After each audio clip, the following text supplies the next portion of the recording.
এবারের আইপিএল আসরের সবচেয়ে রোমাঞ্চকর ইনিংসটি সম্ভবত উপহার দিলেন জস বাটলার। গতকাল রাজস্থানের ম্যাচটি ছিল রয়্যাল চ্যালেঞ্জার্স বেঙ্গালুরুর বিরুদ্ধে। দ্বিতীয় ইনিংসে তখন ব্যাট করছিলেন বাটলার।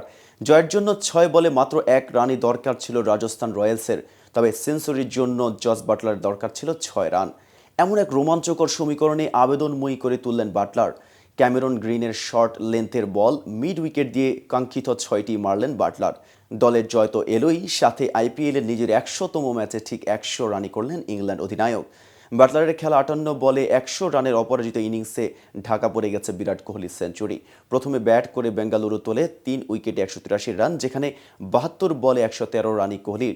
কিন্তু বাটলার সঞ্জু স্যামসনের বীরত্বে রাজস্থান জয় তুলে ফেলে 5 বল আর 6 উইকেট হাতে রেখেই। এবারের আইপিএলে রাজস্থানের এটি চতুর্থ জয়। বিপরীতে 5 ম্যাচ খেলে 4টিতেই হেরেছে কোহলির দল। জয়পুরের মানসিং স্টেডিয়ামে রান তাড়ায় নামা রাজস্থান দ্বিতীয় বলেই হারিয়ে ফেলেছিল যশস্বী জয়সওয়ালকে। রিচ টপলির বলে গ্লেন ম্যাক্সওয়েলকে ক্যাচ দেন কোনো রান না করা এই বাঁহাতি। বেঙ্গালুরুর উৎসব পর্ব শেষ পর্যন্ত এতটুকুই।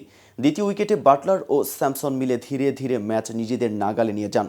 দুজনে 86 বলে তুলে ফেলেন 148 রান।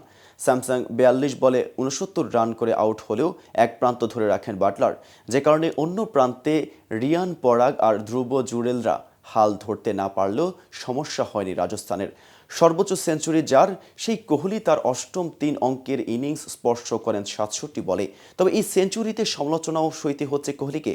67 বলের এই সেঞ্চুরি যে আইপিএলের ইতিহাসের সবচেয়ে ধীরগতির সেঞ্চুরি। 2009 সালে সবশেষ 67 বলে সেঞ্চুরি করেছিলেন মনীষ পান্ডে।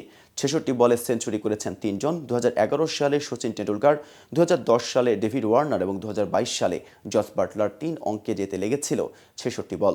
বেঙ্গালুরু রাজস্থানের ম্যাচে সফরকারীদের হয়ে কোহলি ছাড়া কেবল রান পেয়েছেন অধিনায়ক ডুপ্লেসি। 33 বলে 44 রানে ফেরেন তিনি।